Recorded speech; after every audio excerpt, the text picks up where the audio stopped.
just in case I have something to say, which isn't always. Well, welcome to the summer school. I think it's about our 12th summer school here in Madison. And it's going to be picking up steam as we go. By the end of the week, the room will be full. But not everyone has the luxury of retirement so that they can be here for every day for all of the things. This is a summer school, not an official one, of the Rosicrucian Fellowship. And the founder of the Rosicrucian Fellowship was Max Heindel. And he tells us that the Rosicrucian order, which is comprised of adepts and initiates who function in the inner spiritual worlds, one of their primary activities in life is healing, to lessen the suffering of the world and to help the evolution to progress more rapidly. And Max Heindel tells us that the Rosicrucian order has developed very extraordinary ways of healing. Now, some of us are on probation to the Rosicrucian order, and we are urged to participate in this work by living such lives that when we leave our bodies at night and our bodies are asleep, that we can participate in healing and other work in the inner worlds. And in order to do that, it isn't just a matter of getting out of your physical body. It is a matter of being able to get into a body that you can function in the inner worlds. And in Rosicrucian parlance, that is called the soul body. It is comprised of the two higher ethers, and every time we do something from the goodness of our heart, or every time that we think intuitively, we add more to the luster of our soul body. And you can tell the people that have a rich soul body because they're easier to look at. It's as if they are surrounded by light because they are surrounded by light.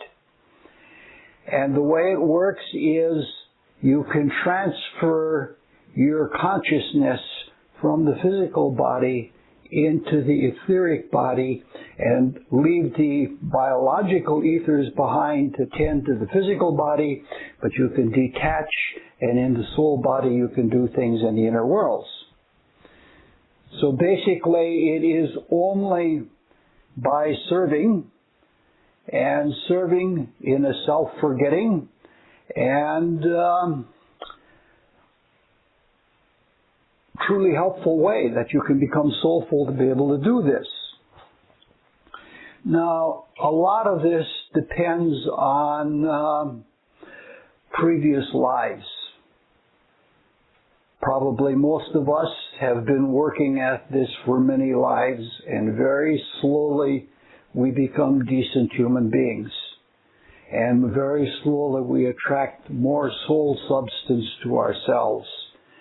And so it's just not a matter. Some people can do spiritual exercises and leave the body quickly, and others can struggle all of their life. But in all of this, the process of soul growth is a slow process, but it's a mounting process. It builds up, and you gain momentum as you go. Now, we want to become healers. And most of us are not ready yet for that. So what we can do is we can prepare ourselves so that we can do helpful things just as we are now. And one of these things that we do in the Rosicrucian Fellowship is to study. And we are asked, as Rosicrucian students and probationers, we are asked to study physiology. It's not the same thing as in the inner worlds. In the inner worlds, you can actually have like X-ray vision, and you can see what's going on or not going on in a physical body. And that is a wonderful way to learn. But that can all be augmented, and that can be helped by studying physiology. And so we have been suggested to do that. Now, modern spirituality, modern Western Christian spirituality, is working at an attempt of refusion of science and art and religion. And to this end, when we study physiology, we study it alongside of spiritual things at the same time. And there are works that are available that give one a sense of reverence and a sense of awe for the physical body and everything that goes into it. We're told by clairvoyance that if a person has unfolded a controlled and trained and positive clairvoyance, they have a tool that is far superior to a telescope or a microscope or any of the tools that science uses.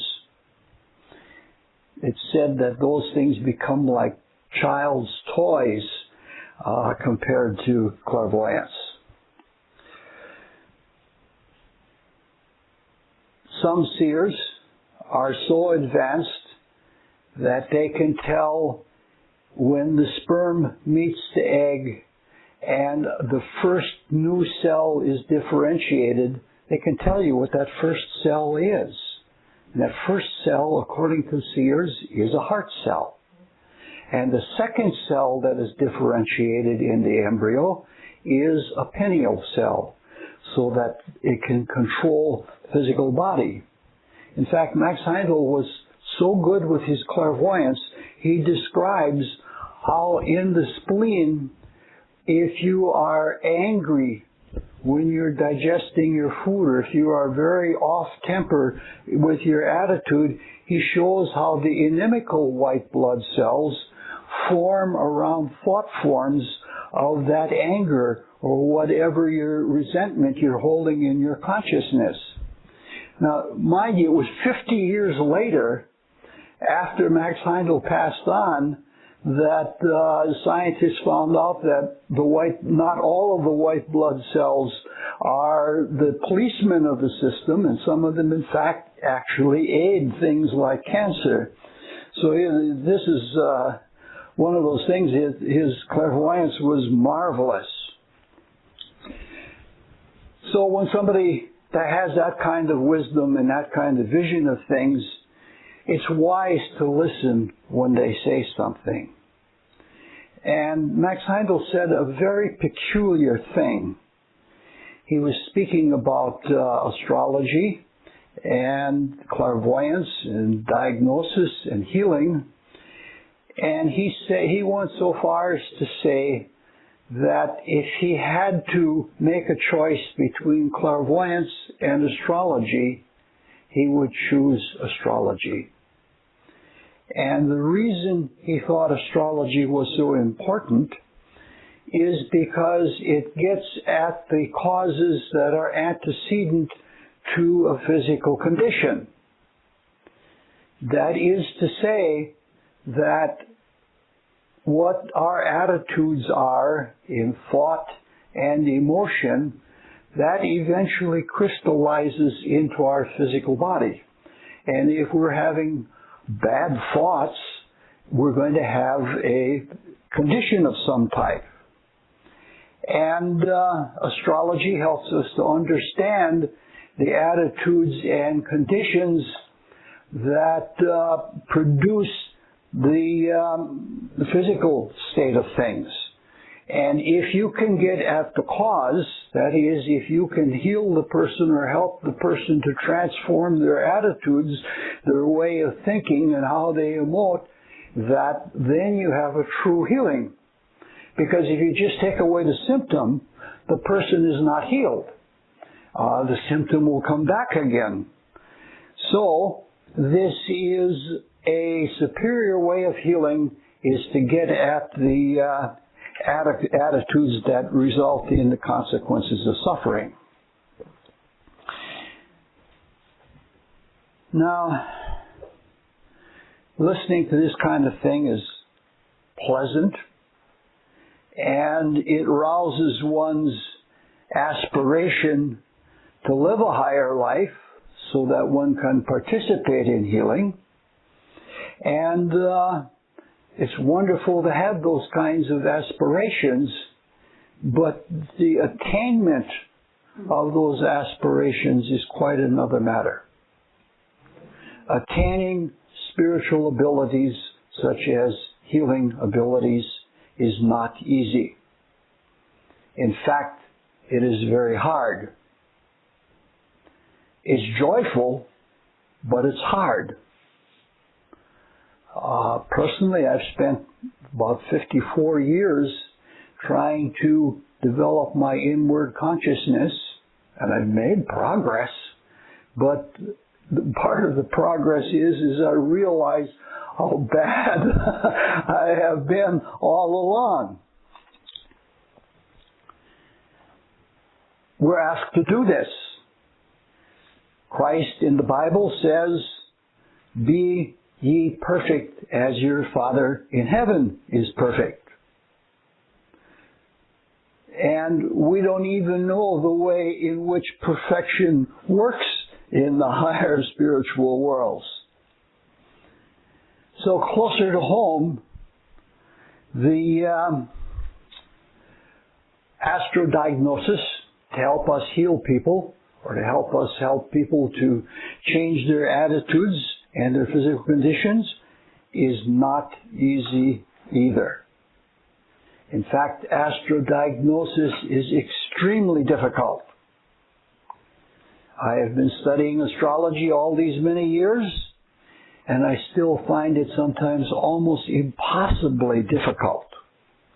Sometimes a person can give me a horoscope and a medical diagnosis, and I can't make the connection between the two of them because it's so hard. You have to really get into things.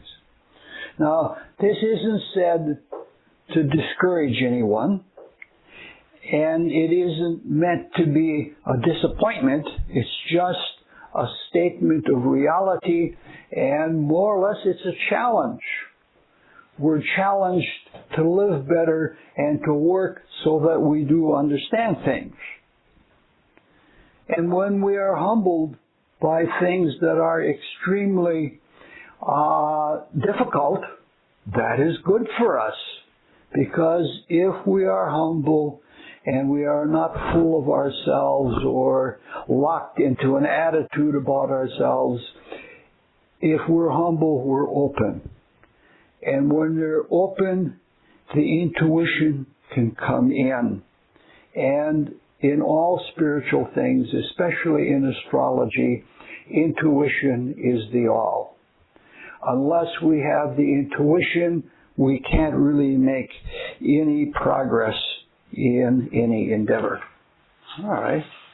We're a quarter of the way through things already here. You've probably guessed by now that this is a rambling preamble that is a disclaimer to the fact that we are entering into something that is very difficult and very complicated. But we're not going to be difficult and complicated. We're going to look at things very, very simply. That's the very best thing to do. It's like walking in a forest. When you walk in a forest, you see obvious things. And then gradually, as you get more and more used to it, from the obvious things, you can go to more and more subtle things. And that's what what we're going to try and do with these talks. Geez, that reminds me of a situation. When I was little, my grandparents lived way up in Marinette County. And my mother came from a family of 10 people. and 10 kids. And most of them were Aries. And they were hunters.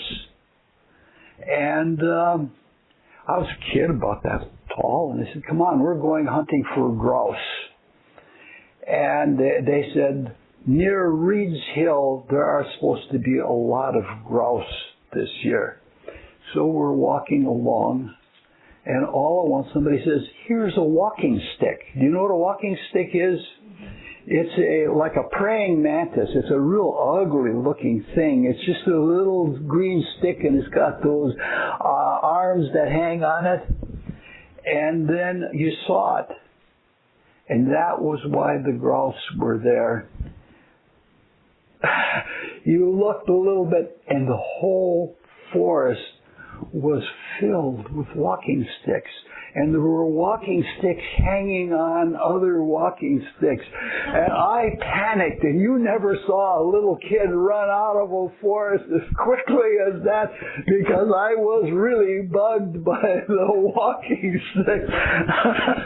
And then as an adult, I was in that same area again. They like oak forests, and I was in a scrub oak forest.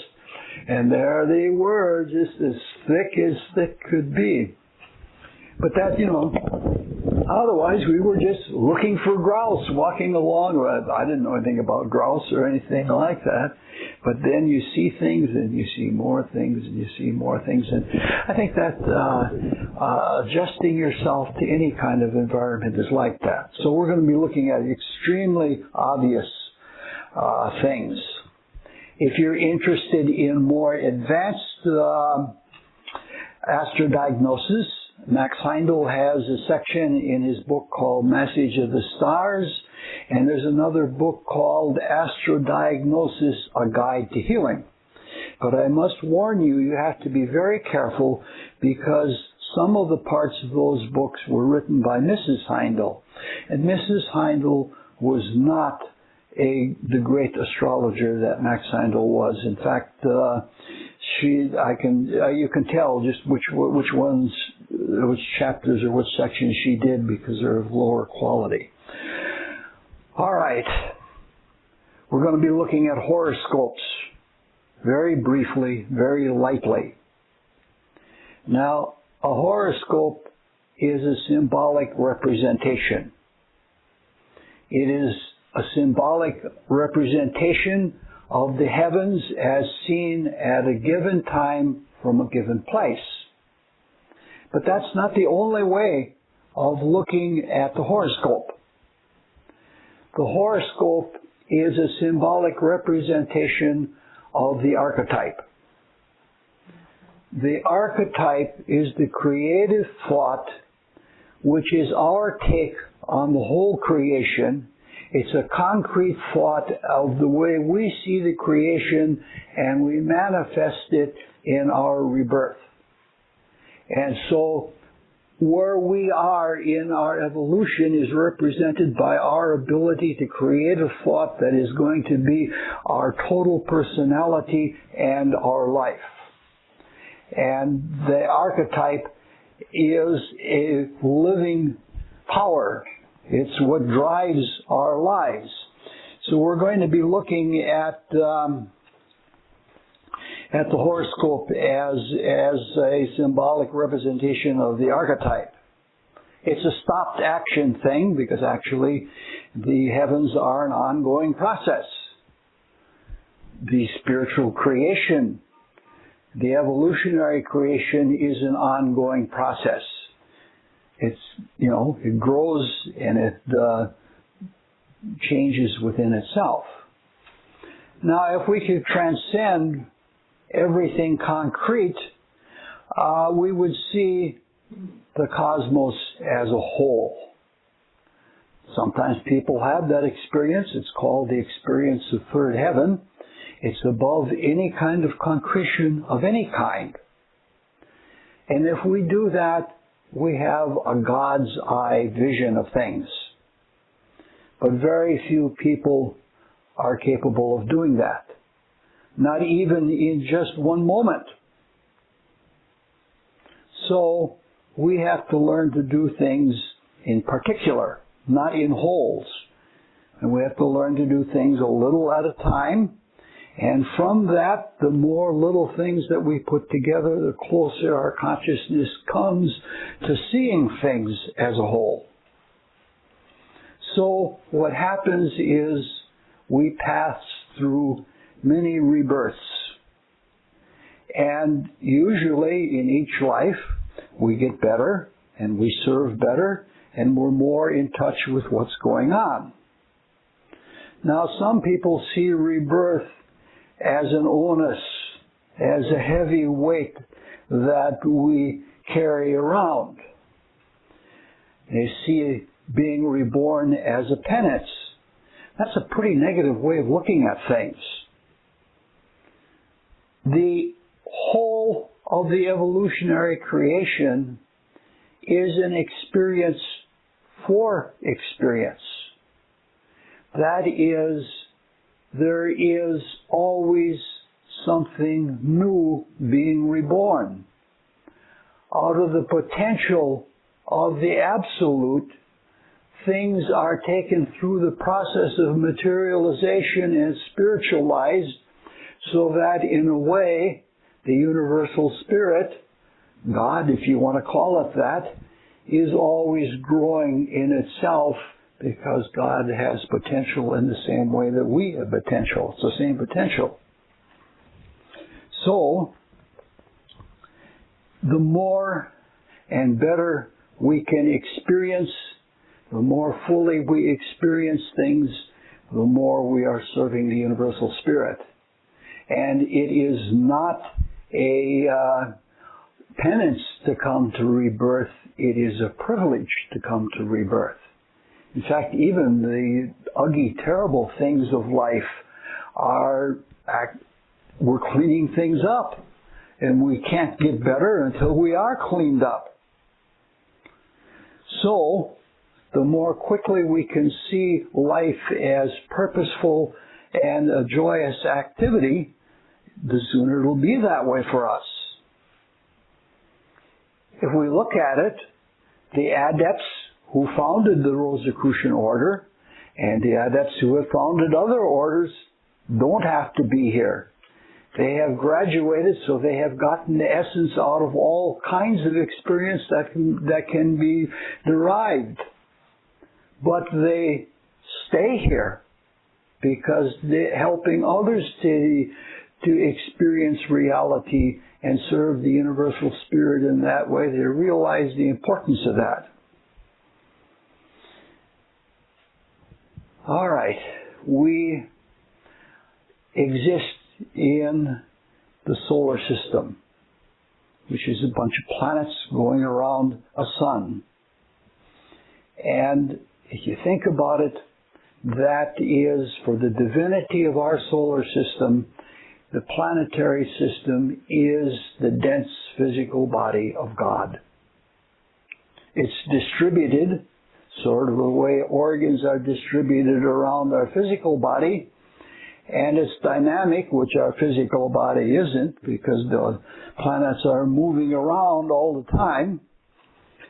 And this gives us a view of a moment in the consciousness of God when things are shifting from one state to another state, almost like the way music resolves from one feeling into another feeling through going through different chordal sequences. So when we are born at a given time or on a given minute, it is our slant or our take on the solar cosmos. It is how we fit in at this time. Of course, that horoscope can be lived on different levels. A cabinet maker could be born at the same time as Isaac Newton, and they would both be doing little squares and boxes and measuring things, but the cabinet maker isn't Isaac Newton. There are two different people living the same principles on higher and lower levels. So, when we come to birth, we manifest our view of the creation relative to the way the solar system is now. Now, one of the problems in all of this is that the archetype is a product of thought. And as thinkers, we are beginners. We are just beginning to think. Most people can't hold a thought even a fraction of a second, and then their mind is off to other things. I plead guilty. And so everything else in our existence, our emotions, our actions, even our forms, are a consequence of thought. And according to how well we think, that well our creations will be. We're not very good thinkers. And on top of that, our consciousness has been purloined from harmony with the cosmos so that we don't often think of what's best for the whole. We have become selfish. And in that selfishness, we're not in harmony with the cosmos. We're not even in harmony with other human beings. And so, we have come to be what in some language is called sinful. We do terrible things just for ourselves alone, and we disregard others. But since we are still semi-divine beings, our thoughts have real manifestations. It is said by clairvoyants that if we could see the effect of thoughts that we have for others, we would soon change them. It is a fact that if we're angry with someone and thinking angry thoughts toward them, that is unconscious black magic. And I think in my own life, the best example of that was in the Nixon scandal. I think there was so much hatred for Richard Nixon at that time, and it was so manifest that his blood started to curdle. He got phlebitis. And it's a very, very good example of that. But our thoughts come back to us. And they come back to us as illnesses, and they come back as injuries, and sometimes they come back as nagging conditions. So, we tend to hate these things. But the fact is that our conditions are perfect feedback. The creation is so wonderful that even if we try to go against it, it gives us back exactly what we need according to what we put out so that we can see from our mistakes and grow. So it's a perfect feedback kind of system. However, sometimes there is a great lag between the cause and the consequences that come out of that cause. And because we're not especially spiritual in our thinking, what happens is that we don't recognize the cause when it comes back to us. We say, oh, I got this nagging shoulder injury, and we don't recognize that it maybe has something to do from something that we have long forgotten. So, the purpose of using astrology in healing is to help people to make the connection between the suffering and attitudes that they have. Now, this is actually a thing that is done by regular medicine. There are some things that, according to symptoms, this illness is almost exactly like this illness, only according to the physical symptoms. The only way you can tell the difference between them is one of them has a certain particular attitude. You can find it in medical books that these things are there. All right. So the sooner we can get to the cause or the source of the cause, the sooner we will be successful in healing. See, I told you there isn't going to be much astrology.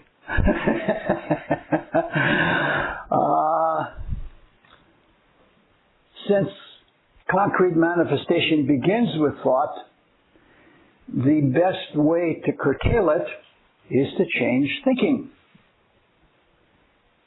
In the Rosicrucian philosophy, we are taught that if we could follow our thoughts and see what their effects were, we would soon change our thinking. It's easier to change our mind than to change our physical body. Christ in the Bible says, who of you by taking thought can change your stature 1 cubit?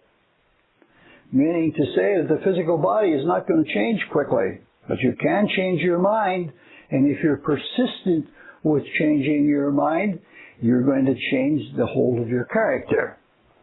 This is why usually in astro-diagnosis, if somebody is ill, the first thing that you do is that you look to the mental state of the patient. Because if a person is dark and negative, they're not likely to take healing. Especially if the person is filled with fear. And if a person has all those terrible, you can get those knots of fearful thinking. Now, the Rosicrucian philosophy has very peculiar ideas about thought. And that is that archetypes and other thought forms are vacuums. They are vacuums in thought stuff. And this implies that the process of concrete thinking is a process of evacuating thought stuff. That doesn't mean being mindless or without thought. It means just the opposite. That in your mind, you create a vacuum. Now this is analogous to the way a vacuum is produced in the physical world. If we all took a class in physics, you took the glass bell jar that was hooked up to a vacuum pump and you pumped everything out of that jar, and it was then a vacuum chamber. But light and other forms of what are called electromagnetism still pass through that jar. So something is, there may not be anything physical there, but there still is something there. So if we're thinking, it's something like making a earthenware jar. You put a clay on the potter's wheel and you get it spinning and you separate it and you produce a hollow in the center. And that hollow becomes useful. It is a vessel.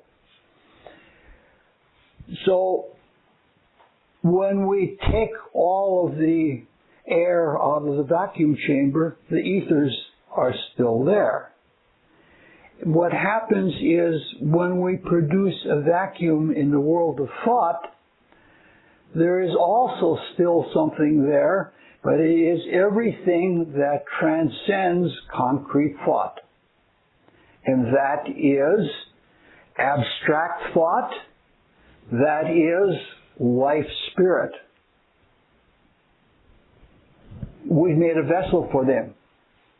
In short, what we're saying is that since abstract thought comes from what is called the realm of human spirit, and life spirit is the home of Christ, and when Christ says, I am the truth, he is saying, he literally is in that life spirit that is pure truth. And so what we do is we form thought forms around intuitive stuff. So if we are creating, or if we are thinking, and this is creative thinking, you are bringing in truth, and that truth evacuates matter. All right. Now, different thinkers address intuition differently. And in this talk, we are going to talk about how life spirit intuition, which is that pure truth, how it is used, or rather how it is misused in various people. The life spirit intuition, which is different from the human spirit intuition, the life spirit intuition is you know that something is true and you act on it immediately. You don't need to know why. You don't need to know anything else, because in your heart you know that this is true and this requires action. That is the highest form of initiation. And that is ruled by Uranus. So we're going to be talking about manifestations and mismanifestations of Uranian intuition. We won't go into why Uranus rules that, because it would be way too long, and this is being way too long already. I thought these were going to last an hour, but I guess I'm always an optimist about time. Now, people who can experience life spirit directly recognize that space is almost non-existent there. That you can be, so to speak, two places at the same time. And time is all existent. In fact, it's always now. It's always new. When you have the intuition that comes from the life spirit, it's always new. It's never the same. If it's the same, it's probably a counterfeit. And the counterfeit coming from the adversary. And the adversary can be pretty cunning. So, what we're talking about is something that is instantaneous, something that is new, and something that is ever present. If we could sink into an intuitive moment, it could take us into an eternal kind of state. For me, I'm happy if I just have the intuition now and then. All right. With the instantaneous Uranian institution, we can act and we can do things immediately. Now that's fine if a person is a saint, but very few people are saints. And if one is not a saint and one is especially far from it, is very impure and very selfish, still somebody wants to change things instantaneously. It demands immediate action. If the intuition is always pure, but if the intuition comes into a consciousness that is selfish or perverted in some way, the quality of intuition hasn't changed, but how it is acted on or how it is interpreted is what changes. So we find people who are highly Uranian are people who are impatient. They're revolutionary. They want to change everything right now, and the quicker things are changed, the better it is. Are you saying Uranian? Yes. So, first horoscope we're going to look at is the horoscope of someone who is highly Uranian.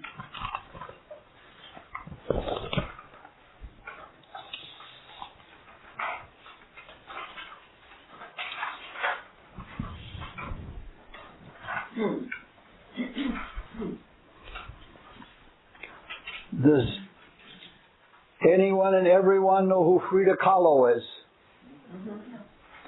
Frida Kahlo was a very famous painter. And in her paintings, she drew on the indigenous people from Mexico. She had that in her soul. And I find that, just as a sideline, I find that happens with people who are highly Cancerian. They like the folk soul. You know, I used to be a folknik for a while. I hung out at a place in San Diego called the Heritage Coffee House, and I hung out with all of the folkniks there, and there was, yeah, so I don't want to get started telling stories. It would get to be too much. And she was also extremely revolutionary. And she wanted universal brotherhood now. And the way she understood universal brotherhood was communism. Now, astrologically speaking, looking at the charts or the horoscopes of Karl Marx or of Lenin or Stalin or even Leon Trotsky, they weren't the real revolutionaries. The strongest revolutionaries were women. They were Emma Goldman, and even more than Emma Goldman, Frida Kahlo. She was extremely revolutionary. Now, if we look at this horoscope, we see the Sun conjoined Neptune, which is a really sensitive spiritual person. But they're both opposite Mars and Uranus. And that is the sign, Uranus is the sign of the revolutionary, and Mars is revolution now. If we have to throw Molotov cocktails, fine, we'll do it. Now, she was married to a man who was about 30 years and 200 pounds heavier than her, Diego Rivera. She met him when she was a teenager, and she fell in love with him instantly. And they were married twice. They separated for a while. And Frida was a little tiny person. He was huge, but she just loved him dearly.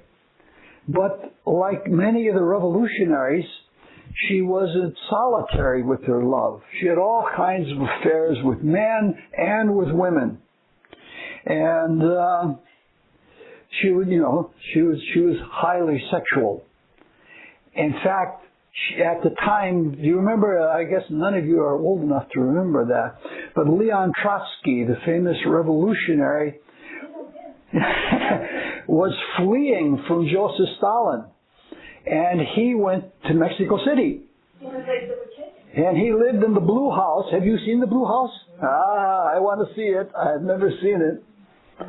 And he was having an open affair with Frida Kahlo when he was machine gunned down by Trotsky's people. So she was out there. Now, if you look in this horoscope... They did Frida? What? No. It was actually a German mercenary. What? It was a German mercenary. They died. From Russia. Yeah, probably. Yeah. He was a hired gun. Yeah. All right. In this horoscope, Venus is conjoined to Pluto, and they both square Saturn. And that indicates that she's a person who is probably insecure with her love. And people with Venus-Saturn combinations like that are people who choose older people because they feel more secure with them. And with the Venus-Pluto combination, they choose people of power. And they're up there in the 10th house. And for Diego Rivera was sort of like a national figure. And she worshipped him almost as a god. And so this led her to these kinds of affairs with older women, older men, and men of power. Now, there are all kinds of fascinating things we could look at in this horoscope, but since we have little time, we're going to have to learn a little bit of brief astro-diagnosis. Now, she's highly intuitive. Both the Uranian intuition and the Neptunian intuition both of those planets are associated with the sun. And the sun is the ruler of the ascendant, so she's highly intuitive. But, as we said, the Mars-Sun-Uranus combination indicates impulsiveness and impatience. Now, if we look at the chain of human vehicles of consciousness, we see that it's much easier to change the mind than it is to change emotions, or than it is especially to change the physical body. And there is a folk statement where we say, it is better to bend than it is to break. Now, Saturn is the planet of patience. And Saturn and Venus can normally be highly patient. But in this case, the Saturn and Venus indicate somebody who is very insecure. And that insecurity occupied her, so she did not have the restraint. She did not bend, she broke. Now, Saturn often rules the part of the body that is resistant to change. And that's the part where we have the most pain. And Saturn rules Capricorn, the sign that Mars and Uranus are in. And Capricorn is the skeleton. If we see the pictures of the Grim Reaper, it's always a skeleton carrying a sigh, and he's coming to get the next person. That's for people who are afraid of death or don't recognize the value of death. Now, what we're looking at is that without this restraint, what happens is she breaks rather than bends. And she breaks suddenly. What happened is, when she was a teenager, when she was a child, she had polio. And this leg was disformed. But she was in a rare accident where an electric trolley ran into a bus. And she was on the bus, and one of the metal rails came off, and it entered her left side and broke her spine, broke the pelvis in 3 places, came out her vagina, and shattered her right leg, the polio leg, in 11 places. The bones were broken.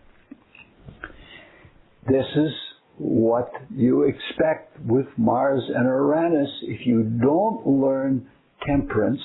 If you are impulsive, you have gaps in your archetype. And if you have gaps in your archetype, that isn't necessarily a bad thing. Because when you have gaps, those are like opportunities for intuition. Like if you look at the handwriting of artists or highly intuitive people, there are more, the handwriting isn't continuous. There are breaks and there are gaps. And in those breaks and gaps is when intuitions come in. And it's clear that what she needed was that she needed to have intuitive things beyond communist idealism. She needed to be spiritualized. That's why the Neptune was in there, in that combination. She didn't respond well. She responded to the negative side of Neptune and the Sun. She got addicted to painkillers, but she had enormous pain. In my experience, the most painful combinations in horoscopes are Mars-Uranus combinations. I have one friend that has Mars opposite Uranus that had all of her teeth ground down by a sadistic dentist. Unbelievable things like that. I have another friend that is from Argentina, had Mars opposite Uranus, and Uranus was in the first house. And she's very old. She's in her 90s now. And in South America, sometimes the only light they had was a cord coming down from the ceiling with a socket in it. And there was no light bulb in it. And she was like a child, just playing with the spiral of following it up. And she got a zap. And she lost all of her memory. She couldn't talk. And then her parents got a German maid. And the German maid started speaking German to her. And after a few weeks of speaking German, it was like a light switch, click, and all of her Spanish came back to her. But she had enormous pain in that kind of situation. And pain isn't all bad. Pain is our friend if we can live with it. We shouldn't go out seeking pain. That's sick-minded. But when pain comes, we should learn from it. And I think the lesson that is being learned here is to not run off foolhardily. That is to not have those gaps in your consciousness. I have a lot of Uranus in my chart, and I've had a lot of accidents, and when I look back at them, every single time that I've been in accidents, it has been when I haven't had my mind on what I'm doing. I didn't have that continuity of consciousness. There were breaks in consciousness. That's about all I want to say about that chart. It's a real simple thing. It's just to say that this is very representative of the kind of consciousness that makes for broken bones, and that you can understand the psychology behind it, so that if you have to work with such an individual like that, you can find a persuasive way to help them change their consciousness. Because you don't want to be too direct, because they'll explode on you immediately, so subtlety is there. All right, let's... In my own personal horoscope, Jupiter is stronger than Saturn, and Saturn and Jupiter are opposite of each other. Jupiter does things in a big way, Saturn does things in a small way. And they each have a way of functioning. And because of this, I've always done too much, as Jupiter's all mixed up with Mercury, which is why I talk too much and talk too long.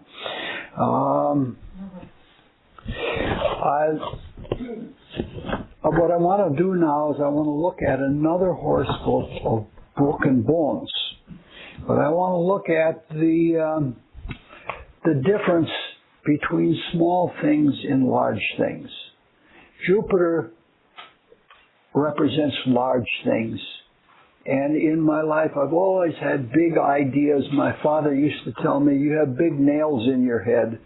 And that's an old German folk statement. And it's only after many, many years that I have come to realize that the small things make a difference. It's baseball season. And it's amazing how many games are determined by one run. And sometimes that one run depends on one error. And so what we want to look at is people who deal with the same kind of situation, but do it with a little bit of difference. There's not going to be a lot of astrology in what we're going to go into now, but I just want to look at how different people solve the same kind of problem in life.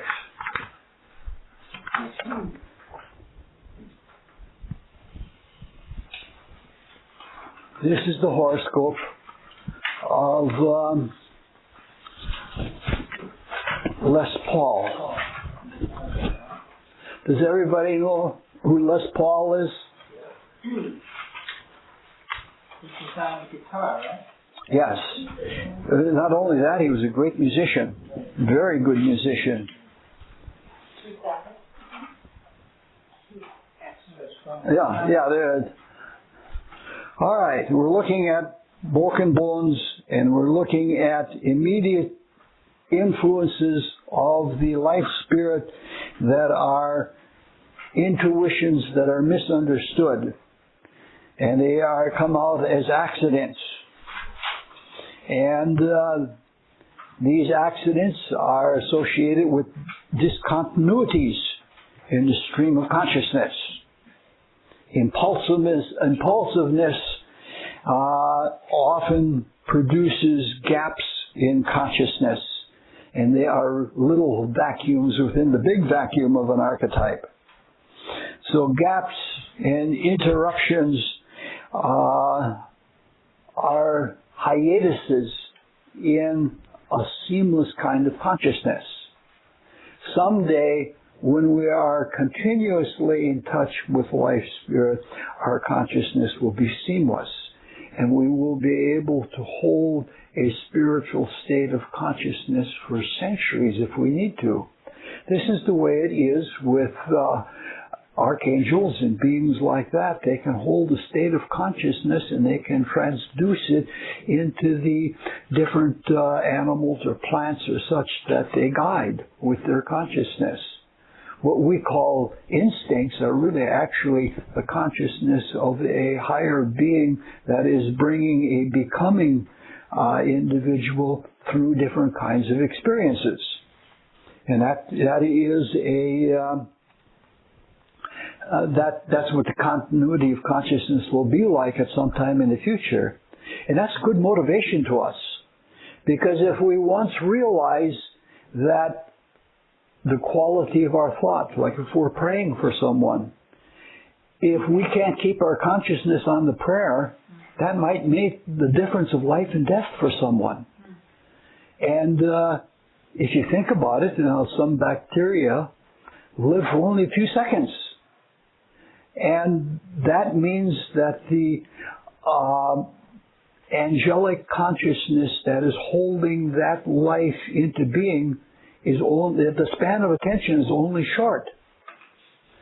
So that if someone's or some being's continuous life depends on our ability to hold our consciousness constant, that's a big motivation. We're really motivated to be positive people. So, right now, since we get way too focused and preoccupied with this world, the gaps that produce accidents also produce intuitions. So it's not even the things that are interruptions of our consciousness serve the good, because they serve the good by keeping everything open for intuitive insight. All right, this is the horoscope of Les Paul. And Les Paul is a man who suffered a disabling, painful automobile accident. His wife was driving an automobile after a recording session. She was driving, and somehow they went off the road, and he had very many broken bones and severely broken. You know who his wife was? Mary Ford. If you were a teenager back in the 50s, when I was a teenager back in the 50s, they were famous. They were called Les Paul and Mary Ford. Look up Les Paul and Mary Ford on YouTube. And they have these echo chamber effects.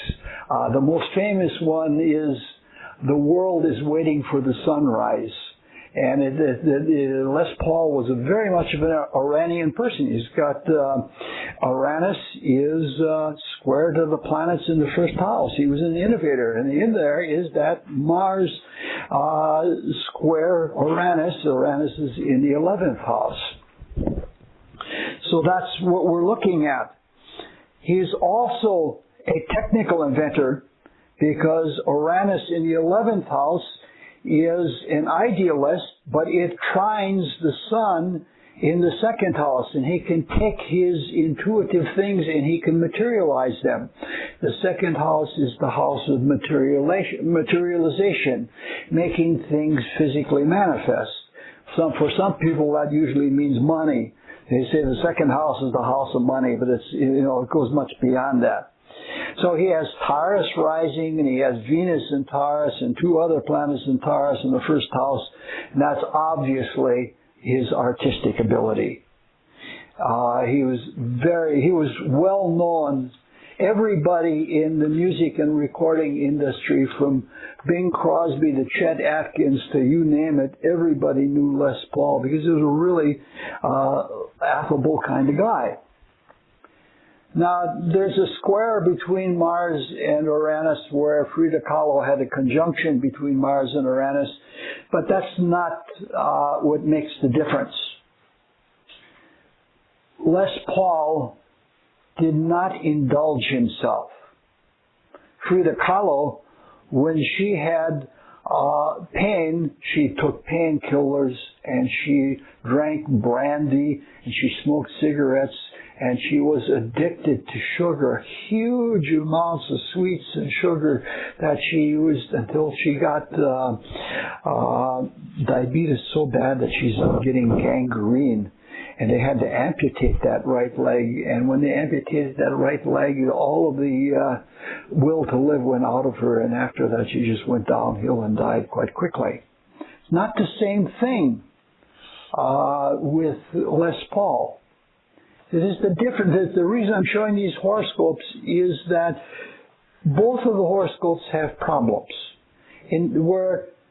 If Frida Kahlo had Venus with Saturn and Pluto in affliction, in this case, it is Jupiter in affliction with Saturn and Pluto. Saturn and Pluto are conjoined, and they square Jupiter, which is in the 12th house. So he had quadruple bypass surgery.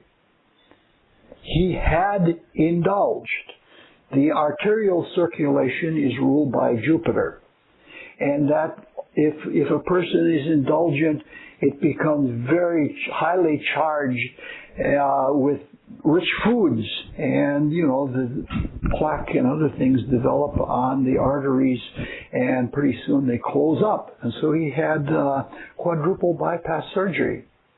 Now, for many people, that means you don't have long to live. Les Paul lived well into his 90s. And the reason is he changed. You can't see free will in the horoscope. But when free will is manifest, no matter what kind of a horoscope you're dealt, you can deal with it. And so he changed. And he's famous for making solid body electric guitars. Some of the guitars that were designed and built by him are treasures to this day. We're talking about millions of dollars. They're worth that. And he's famous for recording techniques. But what happened to him is he had this terrible accident, and it broke many bones, and his right arm was broken so severely that it could never be brought back to functional use. So what he said to the doctors, all right, I'm never going to be able to use it normally. Set it in such a position that it'll go around the guitar. And he was playing improvisational jazz gigs in New York City in his 90s. He was legendary, and he had in there, as a result of the shock, he had arthritis so bad that he could only use 2 fingers, and they designed a special pick for him, a guitar pick, and so he could still do jazz riffs and things like that until he was in his 90s. And the only point I want to make about this horoscope is it's a difference in attitude. Yes, you've left yourself open to have intuitive discoveries. And at the same time, you have left yourself open to having all kinds of broken bones so that new spiritual influences can come in and you can learn restraint, which he did learn. So it's a positive thing, and what makes the difference is the attitude. All right. So we have one more horoscope to look at here.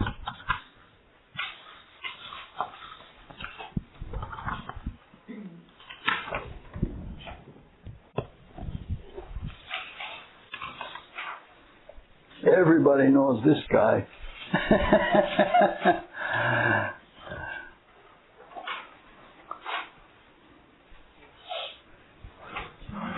Now, at the very beginning of this talk, I said that diagnostic astrology is very difficult. And the horoscopes that we've looked at so far have been pretty obvious. But this last horoscope is not so obvious. In fact, it opens up all different kinds of questions. This is the horoscope of Evel Knievel. And Evel, you know who he is? He holds the Guinness Book of Records for most bone fractures. He has had 433 bone fractures. Mars is in the 10th house, but it's conjoined to Neptune, and that usually is not a signature of broken bones. What it does indicate is fraud. And the first half of his life, he was nothing but a fraud. He would bring in hockey teams from foreign countries and then abandon them, and after having sold all the tickets, taking the money and absconding and things like that. And he would bring people to hunt wild animals, and he had the wild animals captured already, and he'd lead them to people they could just gun them down.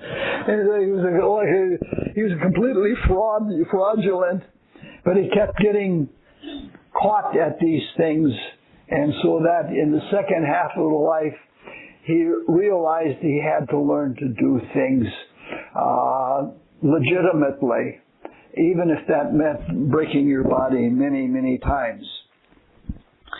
Saturn rules the skeleton, and Saturn is in a trine to the moon. So that doesn't bear out broken bones. And there's almost nothing in this horoscope that indicates broken bones, and the only thing is Uranus is exactly opposite the ascendant. And when you have a planet that is opposite the ascendant with a very strong aspect, it means that there is some kind of dissatisfaction with the personal conditions. And the quality of the dissatisfaction depends on the planet that is in the opposition. And in this case, Scorpio is rising, and Scorpio is the sign of malcontents that are negative about anything and everything. But the Uranus opposite the ascendant doesn't indicate intuition. It merely indicates dissatisfaction. And so he developed this recklessness. And the recklessness he went at with determination. He was a stunt man. He did all of these stunts with motorcycles, jumping over 4 or 5 buses or things like that. And he tried to jump over the canyon, the Snake River Canyon.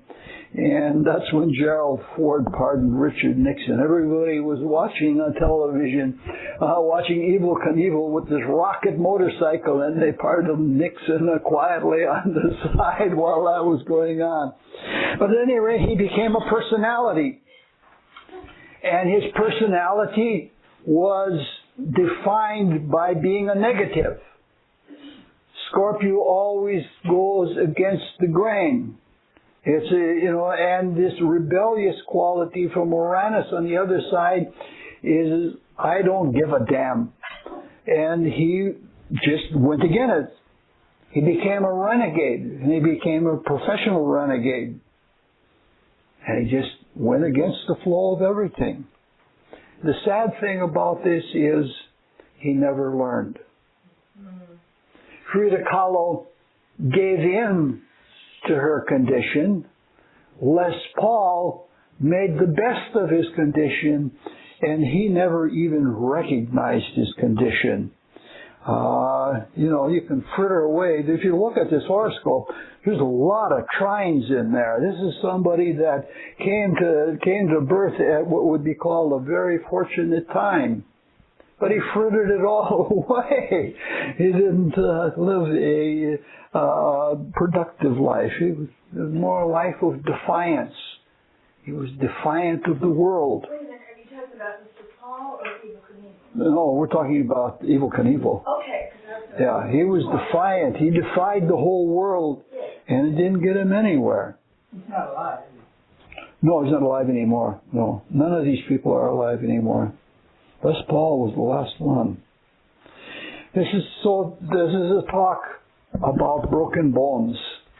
Broken bones being associated with new intuitions coming in and being misunderstood, or broken bones giving you pause to be open to intuition, and how Uranus is a planet of freedom, and how broken bones in Uranus indicate your freedom and your free will to deal with situations. Yes? Interesting correlation with how Christ had no broken bones. Yes. I'm going to be talking about that in one of the evening talks. We'll go into that because that's a very, very significant thing. I believe that's in Matthew's Gospel where they say that not a bone would be broken. It was after the crucifixion. All right. That's it for today. We'll close with the Rosicrucian students' prayer together. O God, increase our love for Thee so that we may serve Thee better from day to day. Let the words of our mouths and the meditation of our hearts be acceptable in Thy sight, O Lord, our strength and our Redeemer. Well, thank you. Fun.